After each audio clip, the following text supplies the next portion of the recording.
bem-vindos ao nosso curso sobre sementes tradicionais em assentamentos de reforma agrária na Amazônia. Nós estamos começando agora o segundo módulo, que vai enfatizar a importância das sementes tradicionais para a construção da agroecologia. Relembrando, no módulo anterior, no primeiro módulo, que o tema foi a questão agrária e agroecologia, nós enfatizamos essa relação mais geral do trabalho que está sendo proposto a partir desse curso com a temática da questão agrária, tentando trazer a importância de compreender como os conflitos entre o campesinato e a agricultura capitalista de expansão permanecem, são presentes, constantes na nossa história, mas como eles, para além de um conflito pela apropriação da terra em si, que é muito visível no Brasil, em diferentes momentos da história, em diferentes regiões, ela também denota uma disputa sobre diferentes concepções e diferentes projetos de desenvolvimento da agricultura.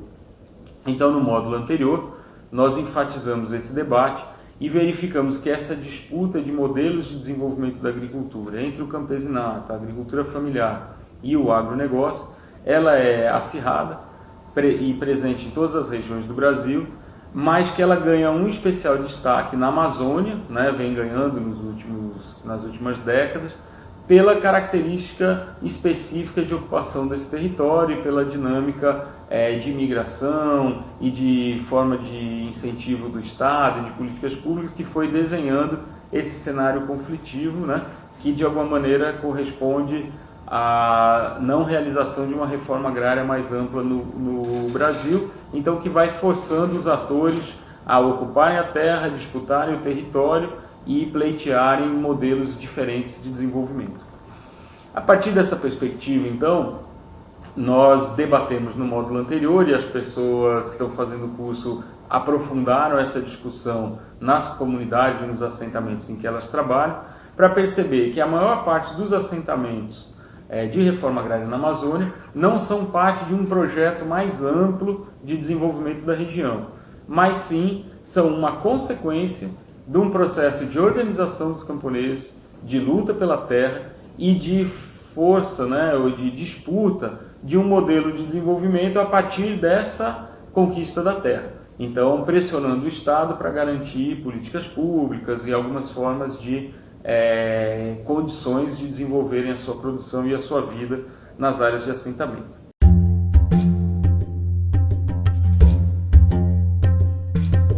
A relação dos seres humanos com as sementes de espécies vegetais se dá nos primórdios do processo civilizatório. Na realidade, a partir do momento em que provavelmente mulheres, observando que sementes de espécies comestíveis, ao caírem no solo, davam origem a novos indivíduos, novas plantas daquela mesma espécie, utilizando dessa informação, colocaram as sementes no solo e essas sementes então deram origem a outros indivíduos através de um processo de intervenção humana, ou seja, as mulheres inauguram a agricultura que inaugura o processo civilizatório. Desde então, ao longo de milênios, as pessoas então têm empreendido principalmente um processo denominado seleção massal, ou seja, busca-se uma série de características físicas, de atributos físicos específicos, que se quer selecionar, que se quer manter naquela espécie, e aí então a seleção é feita a partir das sementes dos indivíduos que têm aquelas características desejadas, ou seja, busca-se a semente maior, busca-se a semente ou fruto com maior teor de polpa, busca-se a fruta com a polpa mais doce, busca-se o grão que é melhor aceito pelos animais de criação, enfim, um atributo ou uma série de atributos desejados são utilizados para que essas sementes sejam separadas e guardadas para um próximo plantio. Então esse processo ao longo de milênios diversificou fenotipicamente essas espécies cultivadas, gerando uma grande variabilidade, né, das espécies cultivadas. Ou seja, as espécies cultivadas como as conhecemos hoje é uma construção cultural, né? É um patrimônio importantíssimo porque é fruto do desenvolvimento de populações camponesas ao longo de milênios, né? Esse processo começa a ser radicalmente abortado a partir do advento da Revolução Verde, né? Com um pacote baseado no tripé maquinário pesado, adubo químico e agrotóxicos, né? Com os quais são plantadas sementes melhoradas geneticamente, inicialmente híbridas e hoje transgênicas, né? Que são justamente sementes, na realidade, selecionadas não por seleção massal para características, né, que envolvem uma melhor qualidade das sementes ou do fruto, mas para resistir a agrotóxicos ou para estarem melhor adaptadas às condições altamente artificializadas em que se dão esses cultivos, né? Ou seja, a Revolução Verde, então, começa a ameaçar, né, esse patrimônio cultural construído ao longo de milênios pelo campesinato, que ainda persiste, mas que hoje em dia encontra-se, né, então, sob ameaça. Inclusive, boa parte das espécies cultivadas, né, ao longo desses milênios teve um número de variedades, né, cultivadas radicalmente reduzido no século passado, que foi justamente o século em que se deu o advento da ciência agronômica moderna como paradigma da agricultura, né, que tem se disseminado por todo o planeta. Espécies, então, né, como o arroz, que já tiveram milhares de variedades cultivadas, né, e melhoradas, selecionadas, né, criadas por camponeses de várias regiões do planeta. Hoje em dia, no Brasil, nós plantamos predominantemente duas variedades, né, o cateto e a agulhinha, sendo que a maior parte, né, do arroz que chega nos supermercados, na realidade, é a agulhinha. Ou seja, essa é uma diminuição radical, né, da variedade de uma espécie cultivada há milênios, né, e que hoje em dia nós temos um número muito reduzido de variedades. Essa perda de variabilidade genética numa espécie tem implicações óbvias para o campesinato. Por quê? Porque elas implicam perda de autonomia, né? Se antes o camponês tinha inúmeras variedades de uma determinada espécie, cada uma adaptada a determinada condição de solo ou de clima, a uma época específica do ano, a temperatura de uma época específica do ano, hoje em dia ele acaba tendo limitada, né, essas opções, e justamente no momento em que a gente tem toda uma série de alterações, né, climáticas, de mudanças drásticas, né, nas condições que implicam de alguma forma em riscos para a atividade agrícola. Ou seja, a perda desse patrimônio, né, é uma perda de autonomia do campesinato e, ao mesmo tempo, é a perda da informação, tanto aquela que está embutida em termos de informação genética dentro da semente, como toda essa informação, né, transmitida, né, de geração em geração ao longo de milênios, né, de como desse saber fazer, né, agrícola, então, que se perde quando você tem essas variedades eliminadas.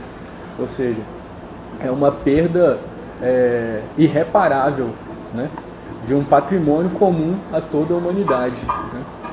Vamos passar para um debate um pouco mais prolongado sobre essas questões, aproveitando um debate que ocorreu durante o nosso curso presencial, protagonizado pela professora Sueli, do Instituto Federal do Pará, do IFPA, Campus Rural de Marabá, que é parceira do projeto, e da Giselda, que é uma agrônoma do setor de produção do MST, que então debateram sobre essa questão da importância das sementes tradicionais para a agroecologia na Amazônia, junto com os alunos daquele módulo presencial, né?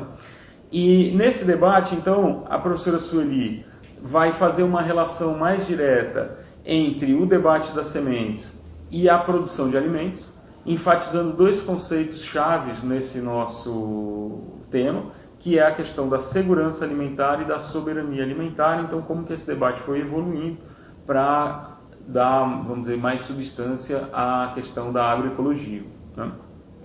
E a Giselda vai aprofundar esse debate da produção de alimentos, diferenciando a questão da produção de alimentos para o alto consumo camponês, né, que é então uma característica importante dessa produção autônoma, e indo além e mostrando que a produção de alimentos no contexto atual, pelos camponeses, não se dá e não deve se dar apenas para a garantia do seu alto consumo, mas também para garantir um abastecimento mais amplo do conjunto da sociedade e, de fato, se colocando então como um modelo produtivo não apenas social, no sentido de permitir a reprodução das famílias do seu próprio lote, mas também econômico, no sentido de disputar um modelo de desenvolvimento da agricultura no sentido mais amplo. E para isso ela vai chamar a atenção, então, da importância da produção de sementes, não apenas como base de uma forma diferenciada de produção dos camponeses, mas também como uma perspectiva de geração de renda para a própria família, uma vez que as sementes estão se transformando em mercadorias, né, sendo produzidas pelas indústrias e disputadas no mercado, os camponeses podem e devem disputar esse próprio mercado, ou seja, eles produzirem sementes tradicionais não apenas para garantir sua forma específica e autônoma de produção, mas também para possibilitarem a outros camponeses comprarem as suas sementes e, com isso, ampliarem, massificarem esse modo de produção camponesa, disputando o conjunto do desenvolvimento agrícola, né? E, nessa perspectiva, ela vai enfatizar para nós a importância, então, da organização da produção de sementes, da cooperação de vários camponeses e comunidades, unidades de produção nesse trabalho de produção de sementes e comercialização, mas também a relação com o Estado e com as políticas públicas, porque ela vai deixar claro que um camponês sozinho pode até avançar no sentido de organizar uma produção agroecológica da sua família, do seu lote.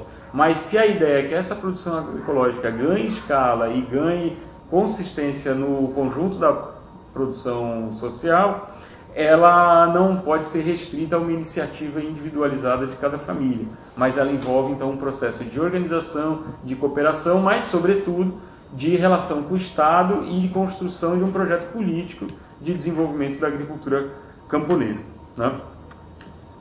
Além desse debate todo que vai ser apresentado por elas, vai ter um outro elemento, que é a importância de, então, sistematizar e conhecer experiências agroecológicas em curso, com sementes, e aí a Giselda vai trazer alguns elementos da Articulação Nacional de Agroecologia, que tem se esforçado em sistematizar essas experiências, uma experiência do MST no sul do país, que é a Bionatur, que é uma organização cooperada de produção de sementes que tem comercializado em várias regiões, e também algumas experiências da própria região sudeste paraense, que são iniciativas ainda iniciais, mas que estão procurando estimular e crescer o trabalho de resgate e valorização de sementes tradicionais, mas de organização dessa produção das sementes para disponibilizar para o conjunto dos camponeses sementes que não passam pelos interesses e pela apropriação industrial. O primeiro conceito que foi implantado foi a questão da segurança alimentar, certo? Agora, essa segurança alimentar, quando foi pensado esse conceito, foram as instituições que pensaram. Na perspectiva não da soberania, que a soberania ele é mais ampla. É onde eu vou ter o quê? Eu vou ter como colher e eu vou ter como vender, certo? Que aí é diferente da segurança alimentar. Então esse conceito ele foi instituído, segurança alimentar, pelos governos, certo? Que era pensando só na sobrevivência. Os movimentos sociais disseram o seguinte: não é só questão de sobrevivência. Você precisa ter o controle de onde você está, do seu território. E aí vem o debate de soberania alimentar, que é o que nós temos através da luta da organização desencadeada pela Via Campesina, né? Que isso se deu em 1996. Aí você amplia o conceito e entra o debate também do controle das sementes, né? Que a questão principal é o direito de toda pessoa a ter acesso a alimentos sadios, que é um problema, e nutritivos, em consonância com o direito a uma alimentação apropriada e com o direito fundamental de não passar fome. E ainda existe muita fome no mundo. Tem gente que já pegou um tucunaré desse tamanho ali. Estão pescando. Já, gente.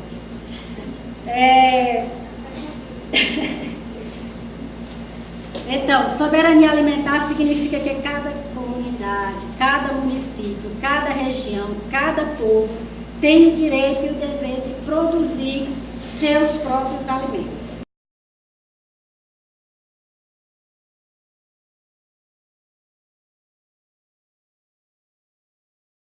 Há uma diversidade de atividade produtiva que não se compara com qualquer outro modelo, né? Se for dizer, comparar isso pela própria natureza da organização familiar, ele tende a diversificar a sua produção para também pensando no consumo da família. Mas o outro que nós não vamos passar, que a Sueli comentou, que é o veneno está na mesa, que está relacionado a essa questão da quantidade de consumo de veneno que nós temos consumido no Brasil e a gente não se dá conta, né? Mas câncer é a quarta doença que mais mata, né? Acho hoje no Brasil. E o nível são ações silenciosas que a gente nunca associa, né? Tu não vê um trabalho de forma mais aprofundada, pelo menos no publicizado, sobre que alguém na área da medicina possa aprofundar e estudar por que existe um nível grande de contaminação ou de um tipo de doença que tem crescido numa determinada região do Brasil. Pouco se investiga isso, né?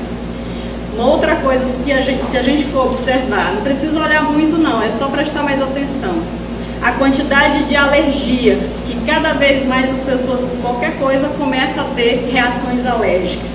Então são questões que estão associadas à reprodução humana, que tem a ver a reprodução das sementes, mas também a reprodução humana, né? Do ponto de vista dessa questão que nós estamos falando de ter uma vida saudável.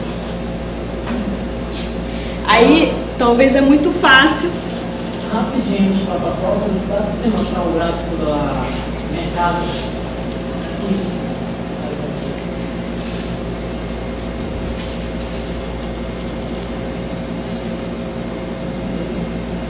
Obrigado.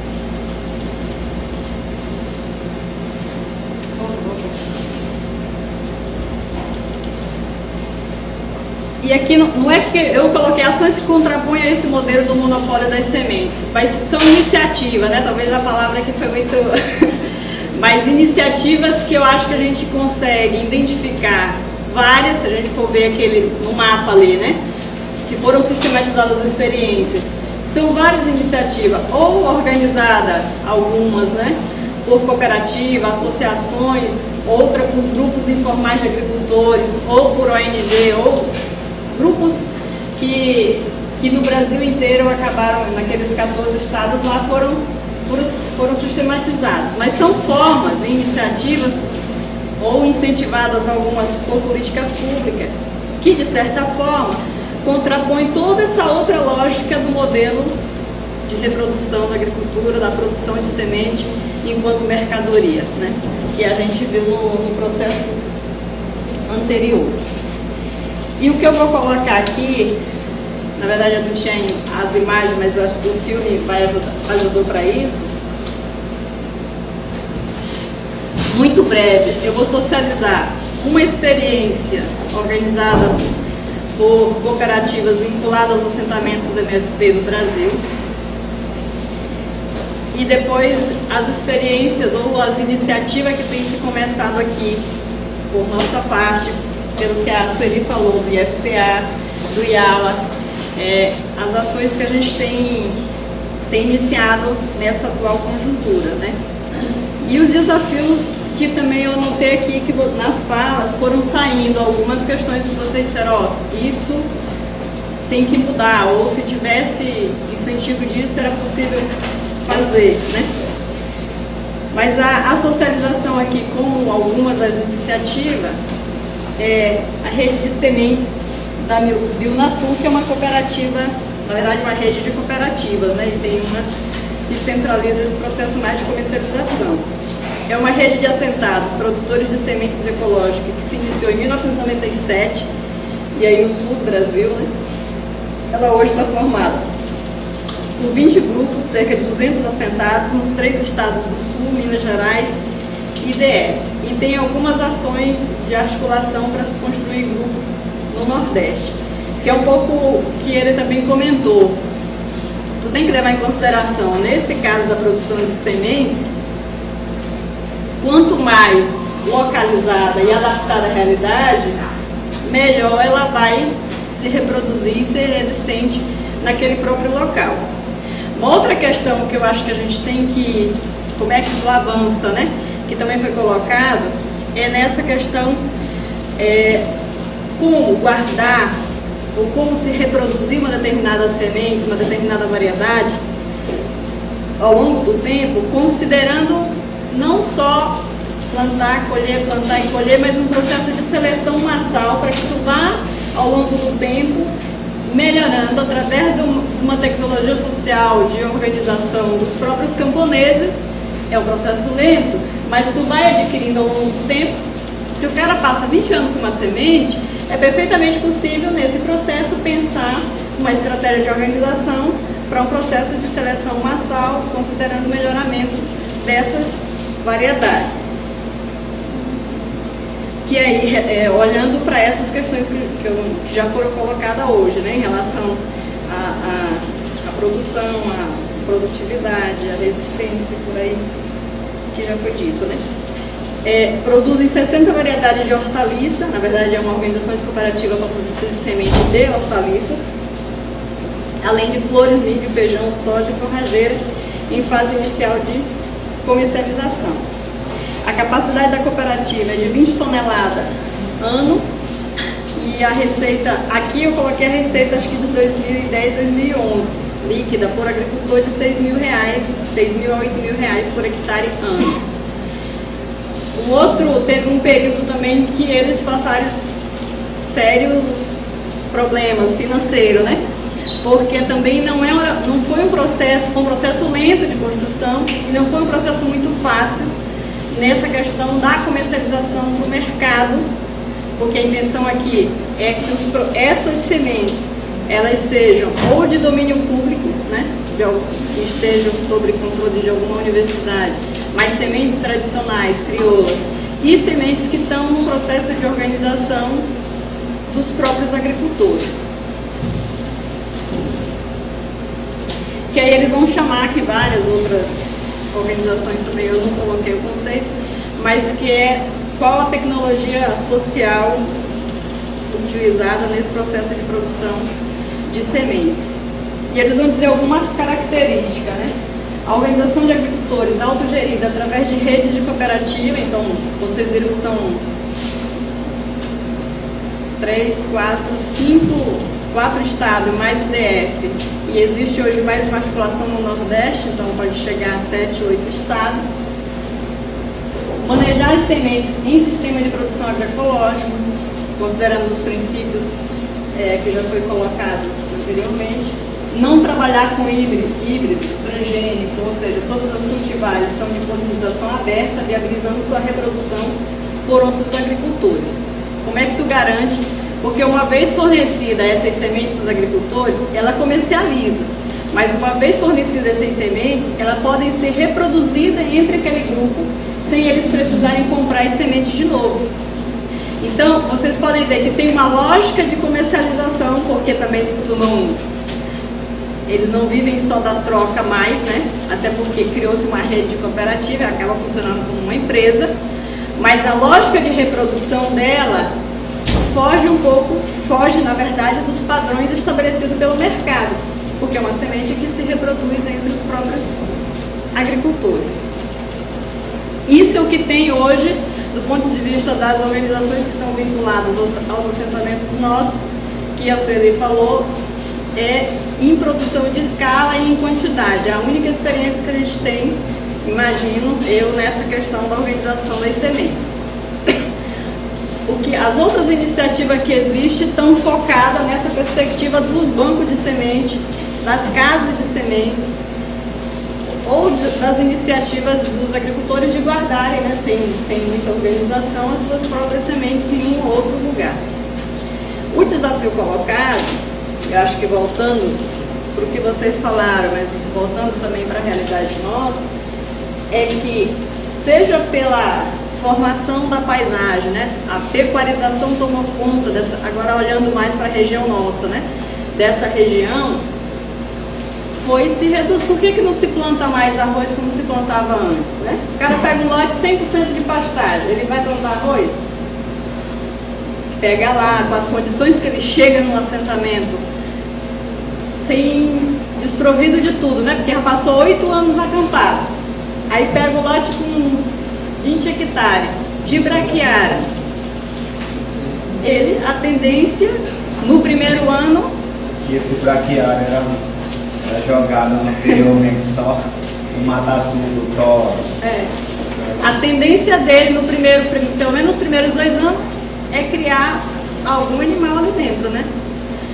Depois pode até ir começando em torno da casa, ampliando, fazendo outras atividades, mas isso também eu acho que influenciou, eu estou falando muito mais pela vivência, né?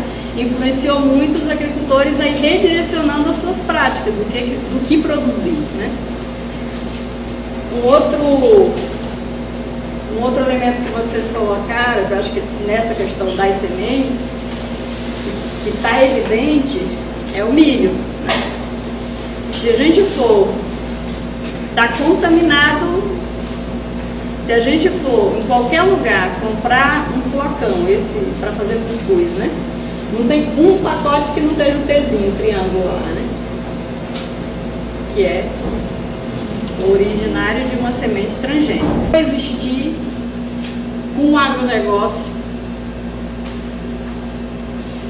com a transgenia, porque na medida que tu quer evoluir para um processo em que tu zele pelos princípios, né, do trabalho de uma semente ou de um alimento de qualidade, da diversidade, da relação de consórcio que ele fez, que o Deco falou, isso não passa pelo sistema de produção organizado pelo agronegócio. Então é impossível a gente dizer assim, isso aqui é uma parceria dos agricultores com o agronegócio, né? Pelo menos na minha compreensão de ver, em relação ao projeto de vida que os camponeses têm, ou que pelas suas ações desenvolvem, e o que o capital, através das grandes empresas que atuam no campo, controla. E aí eu citei algumas referências, né? Embora não tenha nada da região, mas um é o fluxo de pólen no meio ambiente não tem barreiras, né, de cruzamento. Então, na medida que tu coloca um plantio aqui, que é transgênico, coloca aqui uma produção de sementes tradicionais, já foi, né? Qual é a garantia que esses camponeses têm da qualidade dessa semente?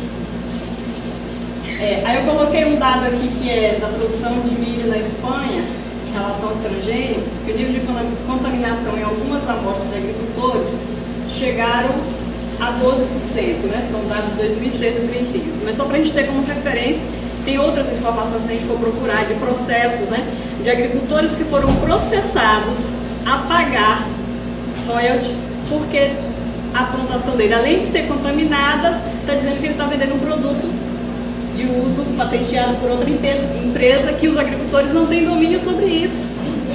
Então, isso é fato, pode acontecer. Hoje talvez pode não acontecer com os agricultores dessa região, considerando a forma como os agricultores são organizados, o nível de produção, as variedades e por aí vai. Mas, principalmente aonde já tem uma produção de transgênico em escala, em Mato Grosso, Sul, numa realidade dessa, o processo de organização de sementes, com tudo isso que a gente está dizendo em relação à organização dos agricultores, pode ser contaminado, né? E aí, nesse caso aqui, eles estão dizendo que os 3 casos de contaminação ocorreram em variedades locais de milho selecionados durante anos, que não podem mais ser usadas para plantio futuro, porque uma vez contaminado já era, né? Tu perdeu os agricultores que podem cultivar. E aí esse é talvez um outro desafio, como é que a gente avança, né? E acredito que a gente só consegue avançar se for a organização dos agricultores, parcerias institucionais públicas, porque nós defendemos que se é patrimônio, conhecimento deve ser um patrimônio a serviço da humanidade, ele tem que ser preservado pelos camponeses e pela instituição pública, que o Estado, isso aqui não é domínio de uma empresa privada, mas é do Estado que esteja a serviço dos brasileiros, dos trabalhadores, dos agricultores ou dos camponeses que utilizarem esse tipo de material.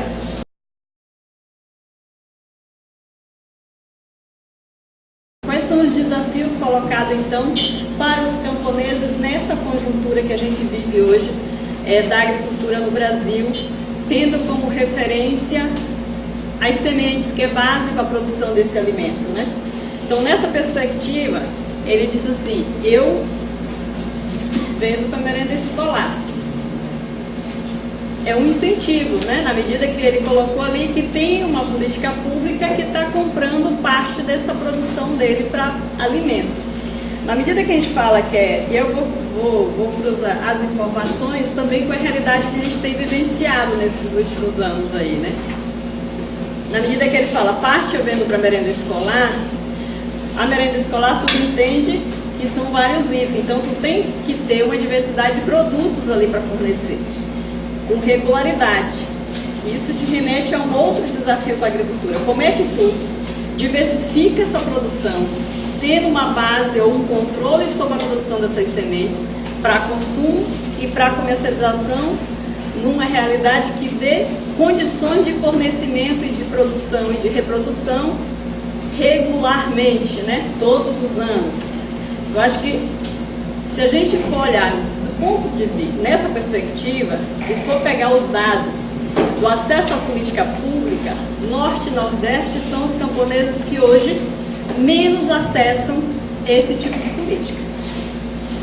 Então tem uma fragilidade nesse, embora a gente diga assim, não, nós temos sementes, né? Não é mas quando a gente vai ver os dados, tem uma fragilidade, que pode ser do ponto de vista de tu ter esses produtos e não estar organizado numa condição de fornecer de forma regular e concorrer, né, a essa chamada, ou pode ser também de ter essas limitações em relação à diversidade que está colocada do ponto de vista do fornecimento do autoconsumo, mas também do fornecimento de forma mais regular. Mas é um fato, né? Ou pela burocratização que a gente não conseguiu avançar, pelo menos ainda tem muitas dificuldades, né? Então acho que isso também nos coloca essa reflexão, qual é o desafio que a gente tem para avançar nessa perspectiva.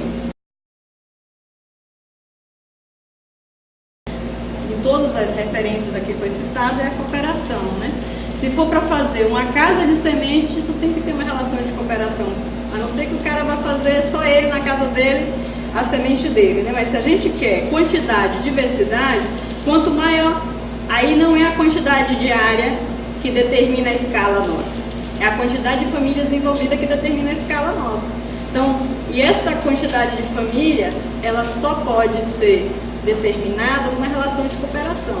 Se a gente não avançar para esse processo, a gente não consegue fazer isso de forma massiva. Não existia lei de sementes e mudas, cada um produzia sua semente, plantava, trocava, não tinha muita regulamentação, né? Entre pós-1950, principalmente os países ricos começam a pressionar e dizendo que as sementes precisam de uma lei regulatória, né? Por quê? Porque viu que as sementes poderia ser um produto, uma mercadoria a ser comercializada, para garantir que agricultores tenham acesso. Aí o argumento era para garantir que agricultores tenham acesso à muda de qualidade, para aumentar a produtividade e ofertar alimentos, né? Mas a lógica, eles não disseram, é para criar uma dependência, para a gente centralizar o controle dessas sementes, para controlar capital. Isso não, né, tá na análise, mas não, a propaganda é outra, infelizmente. Em 1960 e 1980, os países ricos pressionam os outros países a estabelecerem essas mesmas regras que eles passaram a adotar. E aí o objetivo é favorecer as grandes corporações como controlar isso, né? E se a gente for, não sei se alguém comentou, não sei se comentaram aqui, mas se for olhar, não passa de 30, 40 empresas que controlam tudo, né? Que é sementes no mundo, considerando o pacote inteiro lá. A Lei de Sementes e Mudas de 2003, ela acabou flexibilizando algumas coisas, né? Mas eu acho que era interessante a gente também analisar. E aí tem alguns artigos aqui muito mais para a gente servir de elementos, se tiverem outras informações também socializar. O artigo 2, inciso 6, ou 16, é que reconhece a existência da semente crioula. Porque antes, nesse processo anterior a essa lei, o que os agricultores podiam comer, mas na hora de vender não serve, não é semente, né? Então esse era o problema de como os agricultores fazerem isso. Inclusive, se o agricultor acessar um crédito e através desse crédito ele precisasse comprar semente, ele não podia comprar semente do outro agricultor, tinha que comprar da empresa que tivesse semente certificada. Artigo 8º, parágrafo 3º, diz que os agricultores familiares assentados na reforma agrária e indígena não precisam ser registrados no Registro Nacional de Sementes e Mudas do Ministério da Agricultura para produzir, trocar, vender sementes ou mudas entre si. Vocês podem vender entre vocês, para o mercado, não, né? Artigo 11. Estabelece que as variedades crioulas não precisam de inscrição no Registro Nacional de Agricultura.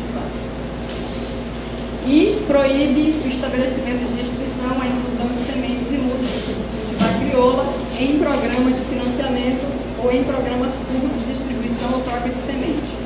Então, a partir daí, não pode ter restrição, eles poderiam estabelecer esse processo.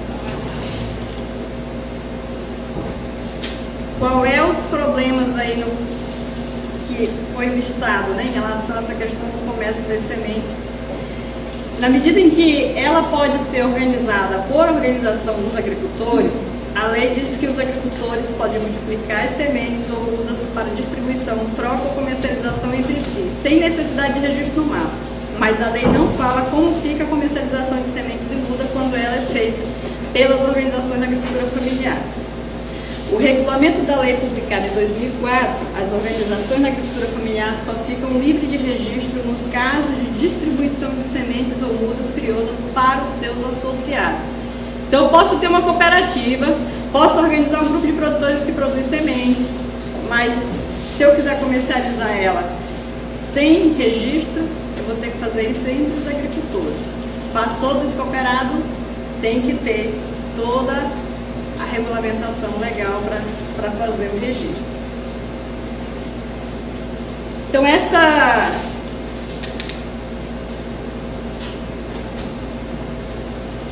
claro que aqui nós estamos falando de vários, né, desafios. Acho que um primeiro é como a gente organizar para ter as sementes, pelo menos para o consumo e para o plantio, né? Esse é o primeiro desafio. Mas se a gente for olhar para o filme, e essa é uma lógica que por mais que eu diga assim, os camponeses produzem para comer. Não, eles produzem para comer, mas eles também querem ter alguma renda do que eles produzem, né? E aí ele falou, eu vendo a sobra, né? Por quê? Porque a prioridade dele é o consumo. Mas há uma necessidade real de geração de renda. Quando esse retorno não vem pela atividade que eu faço, vocês falaram de manhã, o que acontece? Ele vai atrás de uma outra fonte de renda que não seja da agricultura. E aí vai dizer, não, ele passa parte do tempo fora do lote, faz outra atividade. Mas talvez essa pode ser a estratégia dele para manter ele enquanto agricultor no estabelecimento que ele ou no assentamento onde ele está assentado. E coloquei, olhando para alguns desafios, assim, que eu acho que como elemento dentro disso que a gente conversou hoje, né? Que aí a Sueli comentou. Até fevereiro de 2016 serão construídos 600 bancos comunitários de sementes crioulas no semiárido, com o objetivo de beneficiar pelo menos 12 mil famílias. Aqui é para o Nordeste, é incentivo a partir do MDS. Só que, tudo bem, é uma necessidade do Nordeste, mas é uma política que, se a gente quiser fomentar, incentivar, organizar os camponeses para se fortalecer na organização das sementes, seja através de casa, de banco, tem que ser uma política nacional de fomento para que todos os camponeses possam produzir as suas sementes, trocar entre si, comercializar, ser mais do que pensar isso na totalidade da vida dele, né? Como relação de consumo e como relação de renda. Mas acho que aqui, pelo menos, se for executado, já é um início, né? E esse também é um outro desafio diante da conjuntura que está aí e da confusão que está entre o ministro e corta orçamento, não sei mais o que. É 21 milhões, então de qualquer forma é um dinheiro, né? Então, acho que o desafio aí é que isso deveria ser uma política nacional, como tu tratar isso para que todos os camponeses tivessem acesso. E aí, com os bancos comunitários, agricultores terão acesso a sementes de qualidade. A expectativa é ampliar a produção de sementes que garantam, isso está se referindo ao item anterior, né? Que garantam a segurança alimentar e nutricional da família, que já tem acesso à água por meio do programa de cisterna. Isso em relação aos bancos para o Nordeste, que eu acabei de falar. Agora eu estava pensando, se nós temos que produzir em quantidade, né? Tem que produzir, se for para produção de alimento com qualidade, contrapondo a lógica de comida envenenada, nós temos que fazer isso de forma massiva. Ou faz, ou a gente não consegue avançar. E aí, isso não acontece só pela ação ou pela vontade dos camponeses, ou só pela ação e a vontade da assistência técnica, dos técnicos que vão estar lá para acompanhar cada um, acho que a média é 75 famílias, né? O técnico e a CAMU. Então, só ajuda, mas só isso é insuficiente. E a organização, o sindicato, o movimento, é insuficiente para ter uma ação massiva que inverta essa lógica de produzir comida. Ou que construa uma outra estratégia de soberania alimentar, que essa não é, né, do modelo do agronegócio estabelecido. Para a gente tratar dessa questão da valorização das sementes tradicionais, né, a gente teve alguns trabalhos práticos, né, que incluía cursos e tal. Mas antes disso, né, inicialmente, até para a gente ter um panorama da região de como é que se encontrava essa temática, a gente fez um diagnóstico em algumas comunidades do Sudeste Paraense, né? Comunidades que incluíam assentamentos, áreas de acampamentos e também comunidades indígenas. A ideia, né, era fazer um mapeamento, né, de camponeses, agricultores indígenas que utilizavam as sementes tradicionais, as sementes naturais. E daí a gente teve contato com algumas áreas, né? Foram 2 assentamentos, né, no sudeste do estado. O assentamento 26 de março, que está localizado em Marabá. O assentamento Palmares 2, no município de Paraupebas. Uma área de acampamento, o acampamento Frei Henri, no município de Curianópolis. E também uma comunidade indígena na aldeia Sororó, que fica no município de São Geraldo do Araguaia, né? Da etnia Suruiá-Keuara. Para a gente chegar aos agricultores indígenas, né, a gente teve ajuda das entidades, dos órgãos que têm contato com essas áreas, né, que dão assistência a essas áreas, né. Então eles que estavam nos ajudando a encontrar esses agricultores em cada área, né.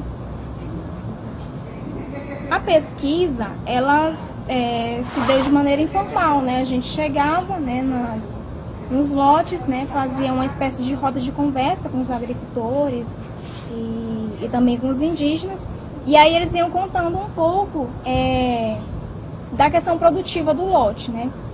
E até para a gente entender um pouco de como foi a trajetória dele na agricultura e com as sementes, ele contava um pouco da história dele antes de chegar naquela área e aí passava para essa parte mais produtiva, né? Ele falava do lote, o que ele estava produzindo, as sementes que ele preservava, né?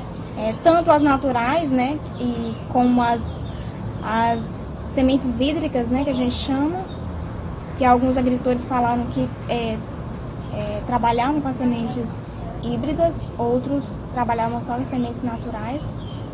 Então ele fazia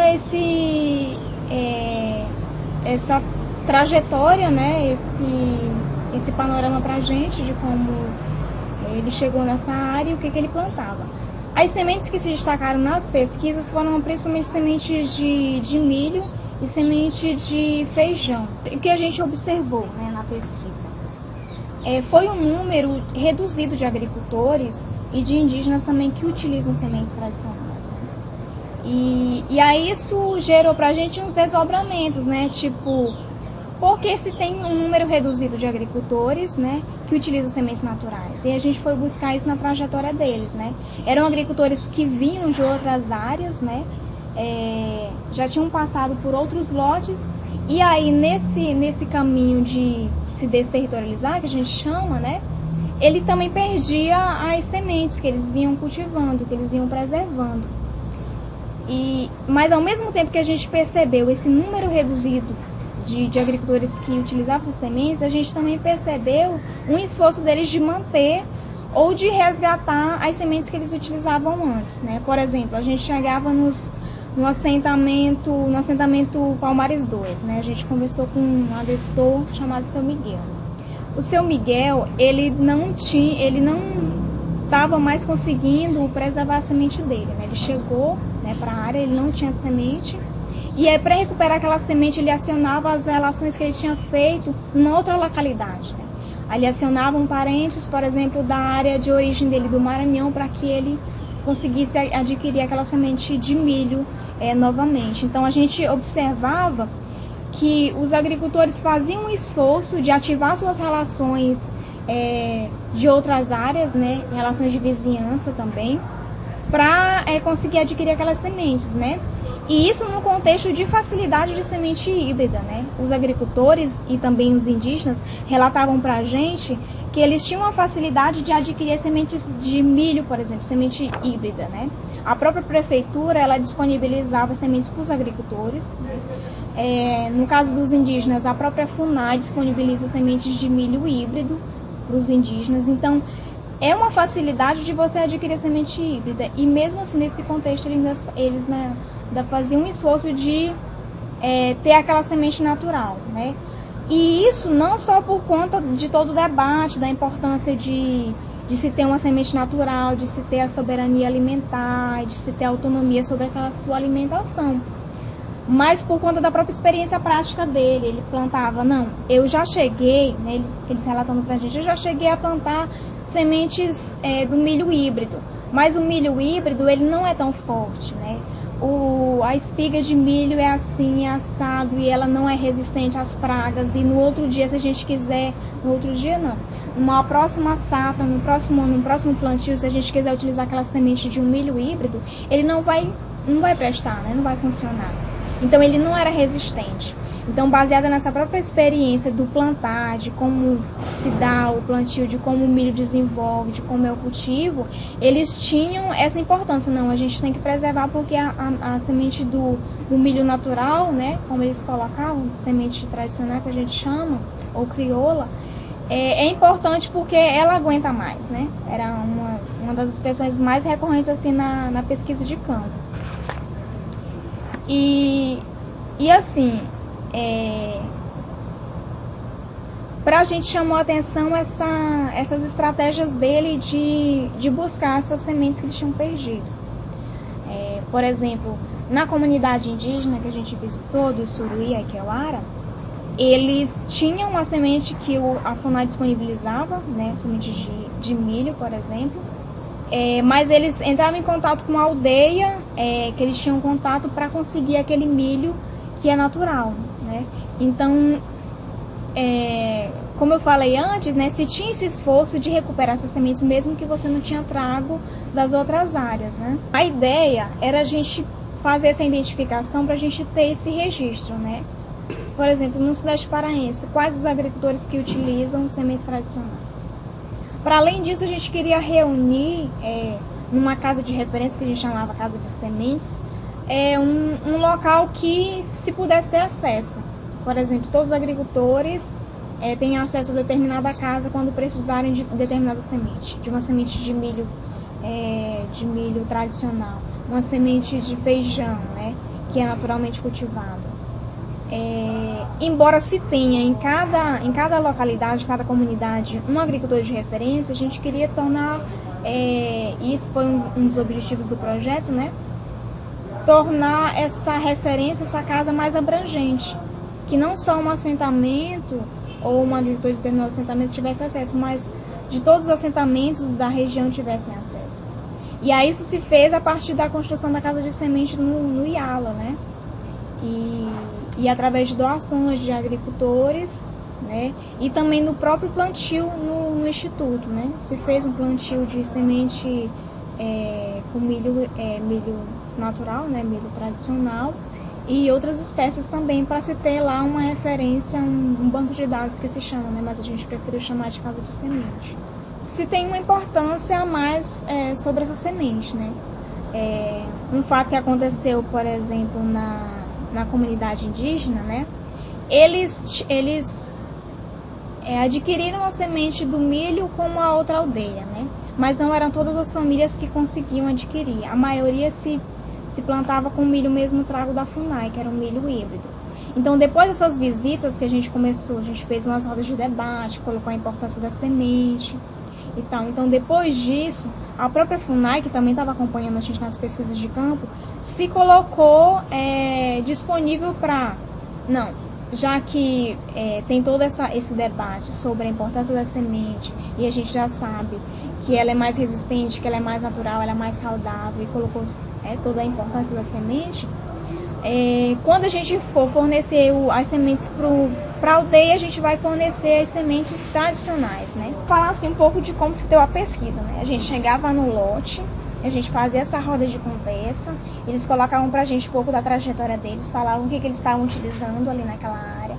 Eu utilizo sementes de milho, eu também planto feijão, eu planto macaxeira e tal. Eu falava dos cultivos que tinha no seu lote, e depois a gente fazia um percurso no lote deles também pra gente ver a plantação. E aí ia surgindo mais questionamentos. A pesquisa, ela não seguia um roteiro fechado, né? A gente fez um roteiro aberto e não foi aplicado nenhum questionário. A gente preferiu fazer uma conversa mais informal com os agricultores, até para eles ficarem mais à vontade, e fluir.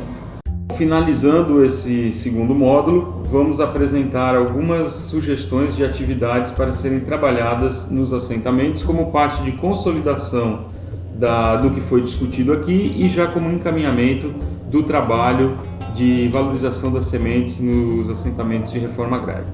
Então, existem famílias no assentamento que utilizam suas próprias sementes? Qual a origem dessas sementes? Quais as características das plantas que elas geram? Qual a opinião da família sobre essas sementes e plantas? Por que elas as usa? Como a família faz a seleção de novas sementes a cada ano? Como a família armazena essas sementes? Existem dificuldades nesse processo? A família costuma trocar essas sementes com outras famílias? Quais? Se por algum problema a família perder essa semente, como ela faz para consegui-la novamente? Então, todas essas são questões que podem ajudar num diagnóstico sobre sementes tradicionais nos assentamentos de reforma agrária.